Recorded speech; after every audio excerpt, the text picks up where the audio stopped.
அனைவருக்கும் இனிய மாலை வணக்கம். மீண்டும் ஒரு பதிவில் உங்களை எல்லாம் சந்திப்பதில் மிக்க மகிழ்ச்சி. நான் உங்கள் மந்திரலாவண்யா.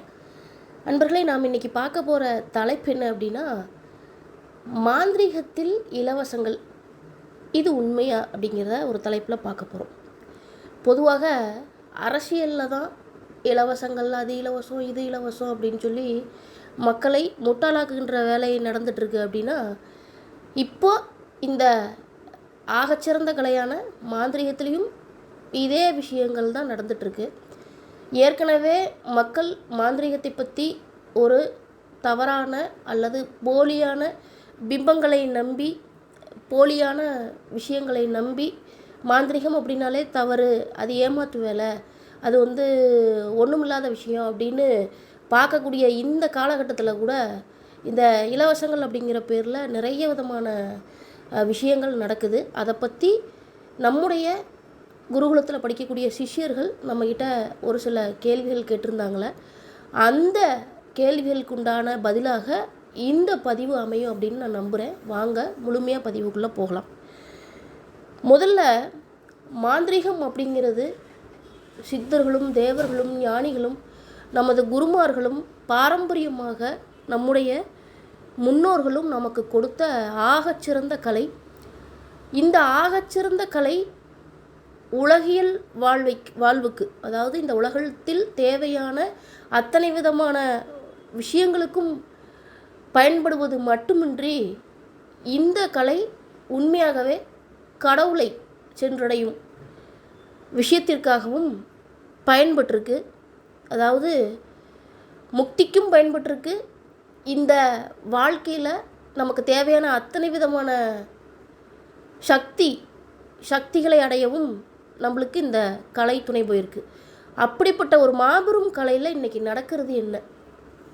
பொதுவாக இந்த விஷயத்தை பொறுத்த வரைக்கும் 2 விதமான விஷயங்கள் நடக்குது. ஒன்று, மாந்திரீகத்தை நாங்கள் இலவசமாக செய்து தரோம் அப்படிங்கிற ஒரு விஷயமும், தெய்வ தேவதைகளை நாங்கள் இலவசமாக தரோம் அப்படிங்கிற விஷயங்களும் நடக்குது. மாந்திரீகத்தை இலவசமாக செய்து தரேன் அப்படிங்கிற விஷயத்துக்குள்ளே இருக்கிற உண்மைத்தன்மை என்ன அப்படின்னு முதல்ல நம்ம பார்ப்போம்.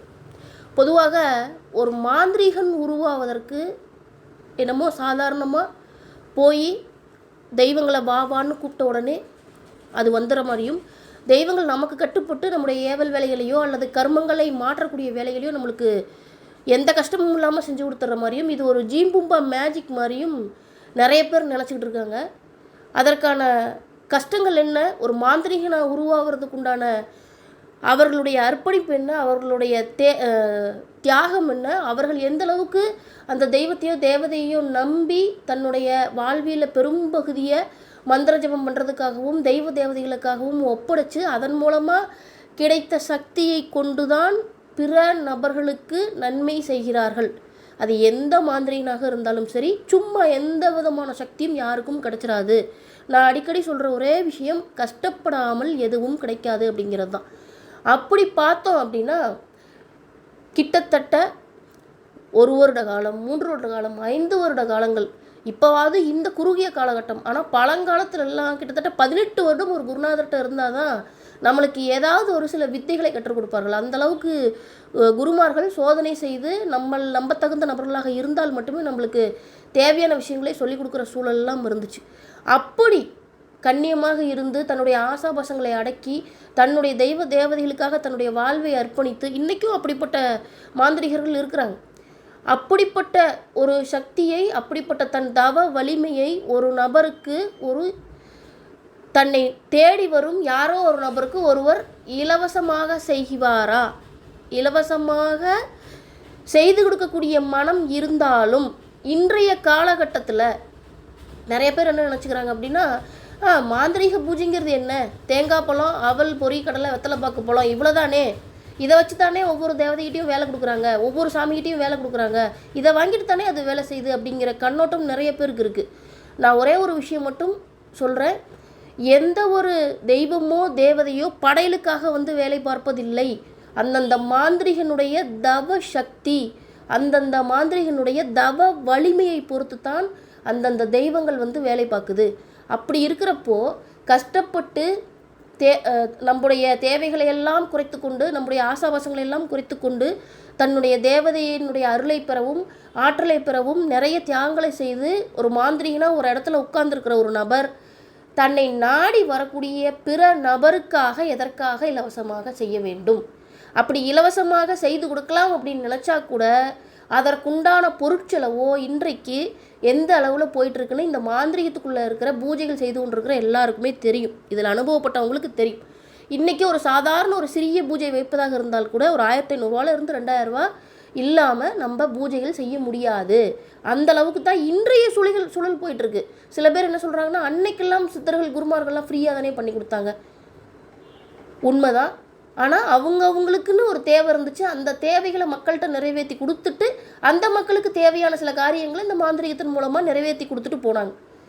பண்டமாற்று முறையாக தான் பண்ணி கொடுத்துட்டு போனாங்க. நீ எனக்கு இதை பண்ணு, நான் உனக்கு இதை பண்ணுறேன். இதுதான் இதிகாசங்கள்லேயும் வருது. ஒவ்வொரு குருமார்களும் ஒரு வித்தையை கற்றுக் கொடுக்கும்போதோ இல்லை ஒரு வித்தைகளை தன்னுடைய சிஷ்யர்களுக்கு போதிக்கும் போதோ இவங்களோட இடத்துக்கு வந்தாலும் சரி, இவங்க போய் அவங்களோட இடத்துக்கு சொல்லி கொடுத்தாலும் சரி, அந்த குருநாதருக்கு உண்டான அத்தனை விதமான பொறுப்புகளையும் அத்தனை விதமான கடமைகளையும் அத்தனை விதமான தேவைகளையும் அந்தந்த சிஷ்யர்மார்கள் அல்லது சிஷ்யமார்களுடைய குடும்பத்தை சார்ந்தவர்கள் பார்த்து கொண்டாங்க. அதனால் அவங்க வித்தைகளை கற்றுக் கொடுத்தாங்க. யாருமே எதுவுமே வாங்காமல் எந்த காலத்துலேயுமே செய்து கொடுத்ததில்லை. ஆனால் இன்னைக்கு மக்களை கவர்கின்றன்ற பேரில், விளம்பரங்கன்ற பேரில் நான் இலவசமாக பண்ணித்தரேன், நான் இப்படி பண்ணித்தரேன் அப்படி பண்ணித்தரேங்கிற பேரில் நிறைய விதமான ஏமாற்று வேலைகள் நடக்குது. ஒருத்தர் எந்த விதமான சுயநலமும் இல்லாமல் உங்களுக்கு ஒரு காரியத்தை செய்து கொடுக்கணும்னா அவங்களுக்கு எந்த விதமான தேவையும் கிடையாது. உண்மையான மாந்திரிகள் இந்த வேலையை செய்யவே மாட்டாங்க. ஏன்னா ஒருத்தனுடைய கர்மத்தை மாற்றக்கூடிய வேலையை எடுத்து செய்கிறோம். கிரக சூழல்கள் அவனுக்கு வேலை செய்யக்கூடியதை நம்ம தடுத்து அந்த விஷயத்தை நம்ம தெய்வ தேவதைகளால் நம்ம மாற்றி கொடுக்குறோம் அப்படிங்கிறது ஒவ்வொரு மாந்திரிகவாதிக்கும் தெரியும். அது நம்ம தெய்வத்தை வச்சு பண்ணி கொடுக்குறோங்கிறது தெரியும். அந்த தெய்வம் அந்த விஷயத்தை சரி பண்ணுச்சுன்னா அது எங்கே நிற்குங்கிறதும் தெரியும். அதனால் அந்தந்த விஷயத்திற்குண்டான தட்சணை அது உண்மையாகவே சொல்லப்போனால் பழமொழியே இருக்குது. வைத்தியர்கிட்டையும் மாந்திரிகர்கிட்டையும் குருநாதர்கிட்டையும் பாக்கி வைக்கக்கூடாது, அவர்கள்ட்ட சும்மா எதுவும் வாங்கக்கூடாது அப்படிங்கிற ஒரு பழமொழியே இருக்குது. அதையெல்லாம் இன்றைக்கி காற்றுல விட்டுட்டு மக்களை முட்டாளாக்கும் விதமாக அந்த பரிகாரம் இலவசமாக செய்கிறோம், இந்த பரிகாரம் இலவசமாக செய்கிறோம், இந்த இலவசங்கிற ஒரு வார்த்தையை சொல்லி இந்த மாந்திரீகத்துக்குள்ளே மிகப்பெரிய மோசடிகள் நடக்குது.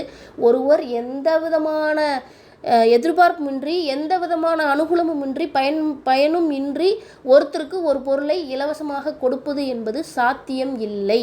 இன்றைக்கி நிறைய இடங்களில் பார்க்குறோம், மை இலவசம், இல்லை இந்த மை இலவசம் அந்த மை இலவசம்னு போடுறாங்க. ஒரு மை அரைப்பதற்கு உண்டான செலவு இன்றைக்கி எவ்வளோ அப்படின்னு ஒவ்வொரு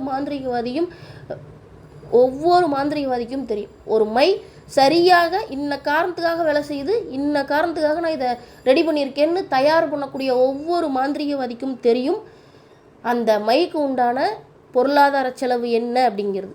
என்னதான் நம்ம மூலிகைகளை காட்டுக்குள்ளே போயும் மலைக்குள்ளே போயும் நம்மளுடைய தேவைகளுக்காக நம்ம போய் தேடி அலைஞ்சு திரிஞ்சு எடுத்துகிட்டு வந்தாலும் அதற்குண்டான பொருள் செலவு என்ன ஆகுது அப்படிங்கிறது எல்லாருக்குமே தெரியும். எடுத்துக்காட்டால் கோரோசனை முழுமையாக உண்மையான ஒரிஜினல் கோரோசனை வாங்கினோம்னா மினிமம் ஒரு 2500 3000 ஒரிஜினலாக கிடைக்கிது. அப்போ 1 கிராம் 2500 3000 போட்டு ஒரு மையை நம்ம தயார் பண்ணி அந்த மையை நம்ம இலவசமாக கொடுப்போமா?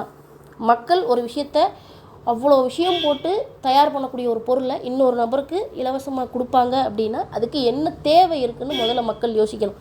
இதில் மக்கள் தான் முட்டாளாக்கப்படுறாங்க. 1. 2வது, தெய்வ தேவதைகளை இலவசமாக தர்றோம், தெய்வ உபாசனைகளை இலவசமாக தர்றோம் அப்படிங்கிற ஒரு விஷயமும் இன்றைய காலகட்டத்தில் நடந்துகிட்ருக்கு. ஒரே ஒரு விஷயம் சொல்கிறேன், 48 நாட்கள் நம்ம எதுக்காக பூஜை பண்ணுறோம் அப்படிங்கிறதே இங்கே நிறைய பேர்த்துக்கு தெரியாது. நிறைய மாந்திரிகவாதிகள் 48 நாள் பூஜை பண்ணுங்கள் தெய்வம் வரும், 48 நாள் பூஜை பண்ணுங்கள் தெய்வம் வரும்னு சொல்லுவாங்க.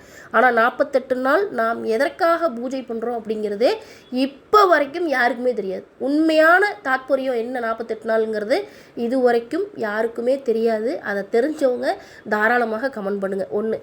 நான் இந்த பதிவை 48 நாள் எதுக்குன்னு அடுத்த பதிவில் ஒரு முழுமையான விளக்க பதிவாக போடுறேன். 1. 2வதாக, தெய்வ தேவதைகள் எல்லாம் ஏதோ இவங்க வீட்டு வேலையாட்கள் மாதிரியும் இவங்க போன்னு சொன்னால் போயிடுற மாதிரியான மனநிலையோடு நாங்கள் இதை இலவசமாக தரோம், அதை இலவசமாக தரோம், எச்சினி இலவசமாக தரோம், மோகினி இலவசமாக தரோம். எச்சினி மோகினி விஷயங்கள் எல்லாமே ஏன்னா அவங்க வீட்டு வேலையாட்கள் கிடையாது. நல்லா தெரிஞ்சுங்க. முதல் விஷயம், ஒரு குரு என்பவன் தன்னுடைய சிஷ்யனை தேர்ந்தெடுத்து அவனுக்கு இந்த கலையை கற்றுக் கொடுக்கணும்னா அது மாபெரும் யாகம். ஒரு யாகம் நடத்துறதுக்கு சமம் ஒரு குருநாதர் ஒருத்தனுக்கு வித்தையை கொடுக்கறதுங்கிறது. அந்த அந்த சிஷ்யனுடைய குலதெய்வம், அவனுடைய முன்னோர்களுடைய விஷயம், அவனுடைய பிராப்தம், அவனுடைய ராசி நட்சத்திரம், அவனுடைய மொத்த விதமான விஷயங்களையும் தகவல்களையும் எடுத்து அந்த உடம்புக்கு, அந்த உயிருக்கு, அந்த ஆத்மாவுக்கு எந்த தெய்வம் அவனுக்கு நிற்கிது, எந்த விதமான தெய்வங்கள் அவனுக்கு வரும் அப்படிங்கிறத முழுமையாக பிரசன்னத்தில் தெரிஞ்சு அதன் பிறகு மந்திர உச்சாரணங்களாக அவனுக்கு எந்த விதமான பீஜங்கள் ஒத்து வரும், அவனுக்கு எந்த விதமான துதி பாடல்கள் ஒத்து வரும், அவனுக்கு எந்த விதமான மூல மந்திரம் ஒத்து வரும், எந்த விதமான மால மந்திரம் ஒத்து வரும், இதை எல்லாத்தையும் பிரசன்னத்தில் கணித்து தெய்வத்துக்கிட்ட கேட்டு அதன் பிறகு வந்திருக்கக்கூடியவனுடைய கிரக சூழலால் ஏற்பட்டிருக்கக்கூடிய கர்மாக்கள், தடைகள், அவனுடைய விஷயங்கள் எல்லாத்தையும் சரி பண்ணி குலதெய்வத்துடைய அனுமதியை வாங்கி, குலமுன்னோர்களுடைய அனுமதியை வாங்கி அதன் பிறகு தான் ஒருத்தனுக்கு ஒரு தெய்வத்தையோ ஒரு தேவதையோ கொடுக்க முடியும். அப்படியே கொடுத்தாலும் அந்த தெய்வ தேவதைகள் யாருடைய சங்கல்பங்களுக்கு கட்டுப்பட்டு போகும் அப்படின்னா குருமாருடைய சங்கல்பத்துக்கு தான் கட்டுப்பட்டு போகும். ஏன் குருமாருடைய சங்கல்பத்துக்கு கட்டுப்பட்டு போகுதுன்னா, இந்த குரு என்பவன் மாந்திரிகத்தில் ஆகச்சிறந்த கலைகளை கற்றவனாக இருப்பான், அதே சமயத்தில் தெய்வ தேவதைகளுடைய அருளையும் ஆற்றலையும் பெற்றவனாக இருப்பான். அப்படிப்பட்ட ஒரு குருகிட்ட இருந்து உபாசனையை வாங்கும்போது அந்த சிஷ்யனுக்கும் அந்த அருள் கொடை, அதுதான் குரு வாக்குன்னு சொல்லுவாங்க. குரு வாக்கு வாங்கிட்டு பூஜை பண்ணுப்பா அப்படின்னு சொல்கிறதுக்கான காரணம் என்னன்னா, அந்தந்த தெய்வ தேவதைகள் யார் கூப்பிட்டாலும் வந்துடும், எவன் கூப்பிட்டாலும் வந்துருங்கிறதெல்லாம் கிடையாது. இன்ன விஷயங்கள் தெளிவாக அதுக்கு வரக்கூடிய எந்திரம், அதுக்கு வரக்கூடிய மந்திரம், அதற்கு நம்ம வைக்கக்கூடிய மசியம்னு சொல்லக்கூடிய மைமுறைகள், அதற்கு வைக்கக்கூடிய மூலிகைகளாக இருந்தால் மூலிகை முறைகள், இல்லை அசைவத்தில் பூஜை பண்ணிங்கன்னா சரியான கருமுறை, இது எல்லாமே சரியாக இருந்து அவனுக்கு தகுந்த, அவன் குலதெய்வத்துக்கு தகுந்த தெய்வ தேவதைகளை நாம் எடுத்து கொடுக்கும்போது மட்டும்தான் அது வேலை செய்யுமே தவிர, மற்றபடி குடுவையை கட்டி கொடுக்கறதுனாலோ ஒரு சிலையை பிரதிஷ்டை பண்ணி நம்ம எடுத்து கொடுக்கறதுனாலோ அவனுக்கு சரியாக வருமா அப்படின்னு கேட்டால் அது வராது, சந்தேகம்தான். நிறைய மக்கள் தங்களுக்கு சம்பந்தம் இல்லாத அல்லது தங்களுக்கு ஒத்து வராத தெய்வ தேவதைகளை எடுத்து பூஜை பண்ணதன் காரணமாக நிறைய கஷ்டப்பட்ட மக்கள் நம்முடைய மந்திராலயத்தை தேடி வந்து சரி பண்ணிட்டு போயிருக்காங்க. அது நிறைய எக்ஸ்பீரியன்ஸ் எனக்கு கிட்டத்தட்ட இன்னைக்கு நேற்று நான் பார்க்கல, 12 வருஷமாக இந்த தொழிலில் இருக்கேன். இந்த 12 வருஷத்தில் நான் பார்த்த விஷயம், தேவையில்லாமல் தனக்கு ஒத்து வராத தெய்வ தேவதைகளை எடுத்து அதனுடைய மந்திரங்களை ஜபம் பண்ணி பூஜை பண்ணதன் காரணமாக குடும்ப சூழலில் பிரச்சனை, தொழிலில் பிரச்சனை, உடலில் பிரச்சனை, எல்லா விதமான பிரச்சனைகளையும் அனுபவித்த நபர்களை நம்ம பார்த்துருக்கோம். அப்போது ஒவ்வொரு உபாசனைக்கு பின்னாடியும் இவ்வளவு பெரிய ப்ராசஸ் இருக்குது. உபாசனை வாங்கினதுக்கப்புறம் அந்த குருமார் தான் அந்த சிஷ்யனுக்கு முழு பொறுப்பு, அவனுக்கு ஏற்படக்கூடிய அனுபவங்களுக்கு முழு பொறுப்பு, அவர் தான் முழுமையாக சித்தியாகிற வரை அந்த தெய்வம் அவனோடு வந்து பேசும் வரை வழிகாட்டணும். அது 48 நாளோ 60 நாளோ 90 நாளோ அந்த குருநாதர் அந்த சிஷ்யனுக்கு பொறுப்பு.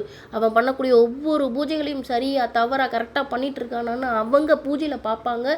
அவங்க சரியான வழியில் தான் பயணம் பண்ணுறாங்களான்னு பார்ப்பாங்க. இடையில தடைகள் வரும்போது அந்த தடைகளை நிவர்த்தி பண்ணி கொடுக்கறது குருவோட வேலை. ஒரு சிஷ்யன் முழுமையாக ஒரு தெய்வ உபாசனையை அடையும் வரை ஒரு குருநாதர், அதை கொடுத்த குருநாதருக்கு தான் முழு பொறுப்பு.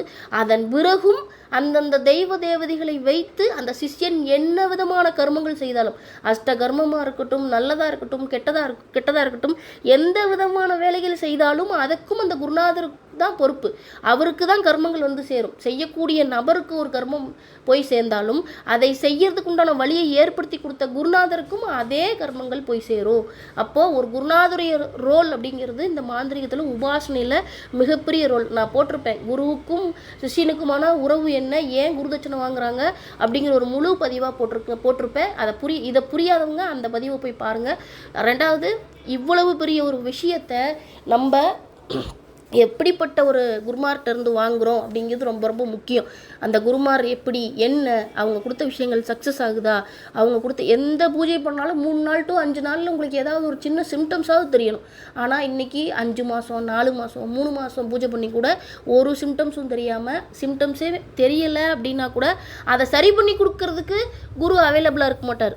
வாங்கினதோடு சரி, அப்புறம் அடுத்த விஷயம் உங்களுக்கு நீங்கள் என்ன எதில் போகணும், எப்படி பயணம் பண்ணணும்னு தெரியாத அளவுக்கு நிறைய பேர் கைவிடப்பட்டவர்கள் இருக்காங்க. அதனால் அதுக்காக இலவசமாக கொடுக்குறவர்கள் மட்டும்தான் இந்த மாதிரியான தவறுகள்லாம் பண்ணுறாங்க. அப்போ நாங்கள் தட்சணை கொடுத்து வாங்கக்கூடிய தெய்வங்கள்லாம் பலிதமாகுதா, தட்சணை கொடுத்து வாங்கக்கூடிய தேவதைகள்லாம் எங்களுக்கு சித்தி ஆகுதான்னு கேட்டால் அந்த இடத்துலையும் தவறு தான் நடக்குது.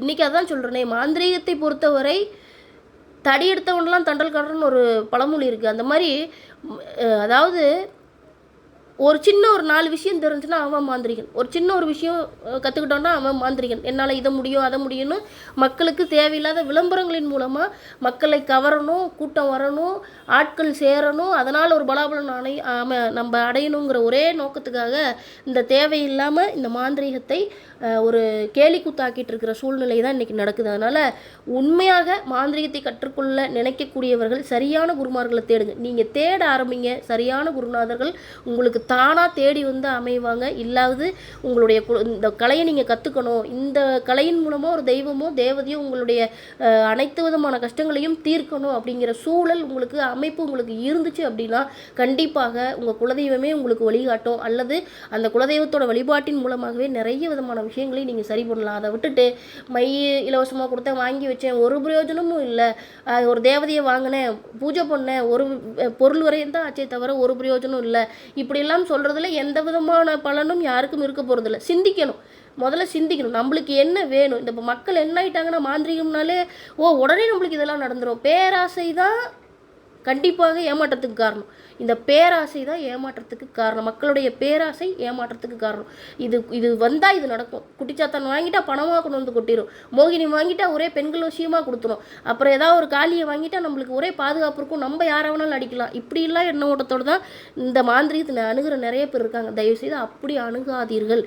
ஏன் அப்படின்னு கேட்டால், மாந்திரிகம் அப்படிங்கிறது ஒரு ஆகச்சிறந்த கலை. அந்த கலையை நம்ம கற்றுக்கிறதன் மூலமாக நம்மளும் நல்லா இருக்கணும், 4 பேரும் நல்லா இருக்கணும். அதை கற்றுக்கிறதுக்கு முன்னாடி நம்மளுடைய முயற்சி, நம்மளுடைய பயிற்சி, நமக்கு தேவையான விஷயங்கள், குருமார் மேலே உண்மையான பற்று, உண்மையான நம்பிக்கை, குரு விசுவாசம், இதெல்லாமே இந்த கலை எதிர்பார்க்கும். நீங்கள் யாரை வேணாலும் ஏமாற்றலாம், யாரை வேணாலும் உங்களையே நீங்கள் ஏமாற்றிக்கலாம், உங்களுடைய குருநாதரை ஏமாற்றிக்கலாம். ஆனால் இந்த கலையோ தெய்வத்தையோ ஒரு நாளும் ஏமாற்ற முடியாது. உண்மையாக மாந்திரிகத்தை கற்றுக்கிட்டு தொழில் பார்க்குற அத்தனை பேருக்கும் தெரியும், என்னைக்கு நம்ம இந்த கலைக்கும் நம்மளுக்கு கற்றுக் கொடுத்த குருநாதருக்கும் நம்மளுக்கு உதவி செய்யக்கூடிய தெய்வங்களுக்கும் உண்மையாக இருக்குமோ அன்னைக்கு தான் நம்ம இந்த தொழிலையும் இந்த ஃபீல்டுலையும் ஜெயிக்க முடியும். நம்மளுக்குன்னு ஒரு பேரையும் நம்மளுக்குன்னு ஒரு விஷயத்தையும் நம்ம உருவாக்க முடியும். அதனால் சும்மா இலவசம், மை இலவசம், அது இலவசம், இது இலவசம்னு சொல்லி நம்பி போய் உங்களுக்கு தேவையில்லாத விஷயங்களை கையில் வாங்கி அதை பூஜை பண்ணுறதன் மூலமாக அதனால் பிரச்சனைகள் உண்டாகி தேவையில்லாமல் சிக்கி தவிக்கிறத விட உங்களுக்கு தேவை என்ன, உங்களுடைய கர்மம் என்ன, உங்களுக்கு தேவை என்ன, இந்த கர்மங்களை கழிக்கக்கூடிய தெய்வம் எது, தேவதை எது, இதை கண்டுபிடிச்சு அந்த விஷயங்களை நீங்கள் நோக்கி பயணம் பண்ணுங்கள். அதை தேட ஆரம்பிங்க, கண்டிப்பாக வெற்றி கிடைக்கும். இந்த மாந்திரிகத்தின் மூலமாக நிறைய விதமான மக்களுக்கு நிறைய நன்மைகள் செய்யலாம். அந்த நன்மையில் நீங்களும் அடையுங்க, உங்களால் பிறர் 4 பேருக்கும் உதவி செய்யுங்க. அதுதான் நான் சொல்லிக்க வர்றது. அதனால் முதல்ல இந்த மாதிரியான மாயைக்குள்ளே இருந்தெல்லாம் வெளியே வாங்க, வெளியே வந்து தெய்வ தேவதைகளை உண்மையாக நேசிங்க, தெய்வத்தின் மீது உண்மையாக பற்று வைங்க. அந்த தெய்வமே உங்களுக்கு அடுத்தடுத்த பாதையை நீங்கள் நம்பக்கூடிய தெய்வங்களே உங்களுக்கு தேவையான அடுத்தடுத்த பாதையையும் அடுத்தடுத்த குருமார்களையும் அடுத்தடுத்த விஷயங்களையும் காட்டும். அதுதான் இந்த மாந்திரிகத்தில் நம்ம இருக்கக்கூடிய ஒரு சிறப்பான விஷயம். நம்ம எதை தேடுறோமோ அந்த தேடல் சரியாக இருந்துச்சுன்னா கண்டிப்பாக அந்த தேடுதலுக்கு உண்டான வழி நம்மளுக்கு கிடைக்கும். ஒரு விஷயம். 2வது, மாந்திரிகம் அப்படிங்கிறது இந்த பூவுலக வாழ்க்கைக்கு தேவையான அனைத்து விதமான விஷயங்களையும், அது செல்வம், செல்வாக்கு, ஐஸ்வர்யம், குடும்ப நலன், உடல் நலன், மனநலன், இப்படி என்னென்ன விஷயங்கள் இந்த பூவுலக வாழ்க்கைக்கு தேவையோ அந்த அத்தனை விஷயங்களையும் கொடுக்கக்கூடிய மாபெரும் கலை. அந்த கலை நமக்கு இந்த அளவுக்கு சாத்தியப்படுதுன்னா நம்ம இந்த பூமியான ஆன்மீக பூமியில் இந்த அளவுக்கு நம்மளுக்கு தெய்வங்களும் சித்தர்களும் யானைகளும் கொடுத்ததற்கே நம்ம மிகப்பெரிய நன்றியை தெரிவிக்கணும். அந்த அளவுக்கு இருக்கக்கூடிய கலையை உங்களுடைய வாழ்க்கையில் முன்னேறதுக்காகவும் அடுத்தடுத்த கட்டங்களுக்கு செல்வதற்காகவும் தெய்வங்களுடைய நம்பிக்கையை அதிகப்படுத்துறதுக்காகவும் முன்காலத்தில் மாதிரியே தேவதைகளுடைய பயன்பாட்டை அதிகரிக்கிறதுக்காகவும் அவரவருடைய குலதெய்வ உபாசனை, இஷ்ட தெய்வ உபாசனை, ஒரு தெய்வத்துடைய துணை, இந்த மாதிரியான விஷயங்களை ஏற்படுத்தி அவரவருடைய வாழ்க்கையில் அவரவருடைய குடும்பங்களோடும் அவரவருடைய தொழில் வெற்றியோடும் ஐஸ்வர்யத்தோடும் செல்வாக்கோடும் ஆரோக்கியத்தோடும் இருப்பதற்கு பயன்படுத்துங்க. அந்த விதத்தில் இந்த மாந்திரீக கலையை பயன்படுத்தி நீங்களும் நல்லா இருங்க. மற்றவங்களுக்கும் உங்களால் முடிஞ்ச நல்லதுகளை பண்ணுங்கள். அதுக்கு தான் இந்த கலை உருவாக்கப்பட்டுச்சு. மற்றபடி இது பெரிய ஜீம்பூம்பா விஷயமோ, பெரிய பெரிய படங்களில் காட்டுற மாதிரியான பெரிய பெரிய விஷயங்கள் எல்லாமே இருக்குது. ஆனால் உங்களுக்கு என்ன தேவை? இப்போ நிறைய விஷயங்கள் இருக்குது. தெய்வங்கள் இருக்குது, தேவதைகள் இருக்குது, குறளி இருக்குது, குட்டி இருக்குது, யக்ஷினிகள் இருக்குது, மோகினிகள் இருக்குது. இப்படி எண்ணற்ற வகையான சக்திகள் இருக்குது. உங்களுடைய குலதெய்வமே இருக்குது, உங்களுடைய குலமுன்னோர்கள் இருக்காங்க. உங்களுக்கு எது தேவை? எனக்கு இந்த வாழ்க்கையில் இந்த விஷயம் இருந்துச்சுன்னா நான் அடுத்த கட்டத்துக்கு போவேன். எனக்கு தொழில் நல்லா இருந்துச்சுன்னா நான் அடுத்த கட்டத்துக்கு போவேன். என்னுடைய குடும்பம் நல்லா இருக்கணும். இப்படி உங்களுக்கு என்ன தேவையோ அதற்கேற்ற மாதிரி தேடுங்க. நீங்கள் தேடுதல் கரெக்டாக இருந்துச்சு அப்படின்னா கண்டிப்பாக நீங்கள் தேடக்கூடிய விஷயம் உங்களை தேடி வரும் அப்படின்னு நான் இந்த வீடியோ பதிவை முடிக்கிறேன். இந்த வீடியோ யாரையும் குறை சொல்வதற்கோ இல்லை அவதூறு பரப்புவதற்கோ கிடையாது. நிச்சயமாக மாந்திரிகம்ன்ற ஒரு கலை மக்கள் மத்தியில் திரும்பவும் பயன்பாட்டுக்கு வரணும். இது மாந்திரீகம்ன்ற ஒரு பேரை சொன்னாலே பயம், ஏமாத்து வேலை அப்படிங்கிற விஷயங்கள் எல்லாம் மறைஞ்சு இது மக்களுக்கு நல்லது செய்யக்கூடிய கலை. இது ஆன்மீகத்தில் ஒரு பகுதியான கலை, சித்தர்கள் அருளிய கலை அப்படின்னு இந்த கலைக்கு முழுமையான மதிப்பும் மரியாதையும் கிடைக்கணும் அப்படிங்கிற எண்ண ஓட்டம் எனக்கு ஆரம்பத்திலிருந்தே இருக்குது. அந்த எண்ண ஓட்டத்தை வெளிப்படுத்துவதற்காகவும் இப்போ என்னெல்லாம் நடந்துட்டு இருக்குங்கிறத மக்கள் மத்தியில் சொல்கிறதுக்காகவும் தான் இந்த பதிவு. நன்றி.